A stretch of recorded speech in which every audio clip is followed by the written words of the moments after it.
Welcome to Chillin' 101. We hope this video helps. You start by confirming you can legally edit the file and by saving a backup copy.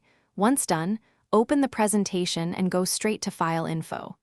You want to check Protect Presentation to see if the file is marked as final, restricted, or encrypted. If it's encrypted, you need the password. There is no legitimate bypass. Make sure to note whether the restriction is marked as final or an applied permission so you pick the correct next step. Next, remove standard protections. If the file is marked as final, click Edit anyway and continue. That immediately restores editability. If Restrict Access or IRM is enabled, sign in with the authorized account or ask the document owner to remove permissions. For password-encrypted files, enter the correct password. There's no other legitimate method to unlock them. Once credentials or owner help are in place, finally unlock specific slide content.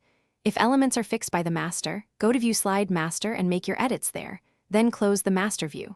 For individual objects, open Home Select Selection pane and toggle the lock icon for shapes or groups in modern PowerPoint or ungroup elements to edit them. If any item remains immutable, double-check the file's permission settings or request the owner's assistance. Troubleshooting tip: if edits still fail, work on your backup copy and present the issue to the file owner for resolution.